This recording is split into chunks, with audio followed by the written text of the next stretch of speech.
সীমান্ত অতন্ত্র প্রহরী border guard Bangladesh BGB রয়েছে অনেক ইতিহাস ও ঐতিহাসিকতা। চোরাচালান, মাদক, অস্ত্র পাচার সহ সীমান্তে বিভিন্ন সমস্যা সম্ভাবনা নিয়ে কাজ করে যাচ্ছে এই চৌকোর বিজেপি সদস্যরা। আমরা বিজেপির মাদক অভিযান এবং মাদক আটকের কিছু দৃশ্য দেখাবো, শোনাবো বিস্তারিত। শেষ পর্যন্ত দেখবেন ভিডিওটি, সাথে থাকবেন আমাদের। চলুন আলোকচিত্রে দেখে আসি, শুনে আসি বিস্তারিত।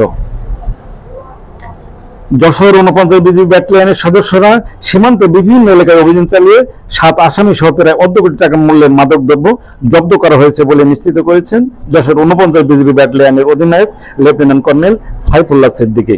বিজিবির অধিনায়ক জানান, বিজেপির অভিযানিক কর্মকাণ্ডের অংশ হিসেবে দীর্ঘদিন যাবৎ মাদক দ্রব্য পাচার চক্র আটকের ক্ষেত্রে সীমান্তের বিভিন্ন বিজিবি গোয়েন্দারি এবং টহল তৎপরতা জোরদার করা হয়েছে। এর ওই ধারাবাহিকতায় চৌকোর বিজিবির সদস্যরা গত 1 জানুয়ারি হতে 31 জানুয়ারি 2025 তারিখ পর্যন্ত আমরাখালী চেকপোস্ট, বেনাপোল আইসিপি, রঘুনাথপুর, ধান্যখোলা, শিকারপুর, কাশীপুর, শাহজাদপুর, মাসিলা, হিজলি, আমদলিয়া এবং পাঁচপিরতলা এবং কুলিয়া সীমান্ত এলাকায় মাদকদ্রব্য ও বিশেষ চোরাচালানি বিরোধী অভিযান পরিচালনা করা হয়। এই সময় 7 আসামিকে আটক করা হয় মাদক চোরাচালানির সাথে জড়িত বলে জানান বিজেপি কর্মকর্তা।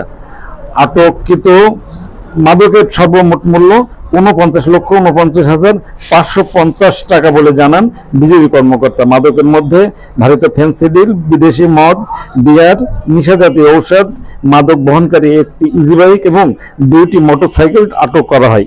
বিজেপি অধিনায়ক আরও জানান, মাদক চোরা কারবারি কর্তৃক অবৈধভাবে ভারতে বাংলাদেশে পাচার করার সময় এসব পণ্য জব্দ করা হয়। দেশের তরুণ এবং যুব সমাজকে মাদকের নির্মম ছবল হতে রক্ষা করার মহতি উদ্যোগ এবং বিজেপির দেশপ্রেমিক ও জনস্বার্থে পরিচালিত অভিযানকে স্থানীয় জনগণ সাধুবাদ জানিয়েছেন। এছাড়া ভবিষ্যতেও বিজেপির এই ধরনের অভিযান অব্যাহত রাখার অনুরোধ করেন সচেতন নাগরিকেরা। বিজেপি মাদকের বিরুদ্ধে অভিযান চলমান রয়েছে বলে জানান এই বিজেপি কর্মকর্তা। বিজেপির সীমান্তের টহল জোরদার সহ বিভিন্ন সময় অভিযান অব্যাহত রাখা হয়েছে বলে জানিয়েছেন বিজেপি কর্মকর্তা। হ্যাঁ ভিউয়ার্স, আমাদের ভিডিওটি সম্পর্কে মতামত জানাবেন লাইক ও কমেন্টস করে, আর ভালো লাগলে শেয়ার করে অন্যকে দেখার সুযোগ করে দিবেন। আর আমাদের চ্যানেলটিতে নতুন হলে সাবস্ক্রাইব করে নেবেন এখনই। দেশ বিদেশের সব খবর জানতে, দেখতে, শুনতে, শিক্ষা, স্বাস্থ্য, যোগাযোগ, ভ্রমণ, বাণিজ্য ও বিনোদন সহ বিভিন্ন বিষয়ে সবার আগে সব প্রতিবেদনটি দেখুন ভয়েস অফ ক্যালকাটায়।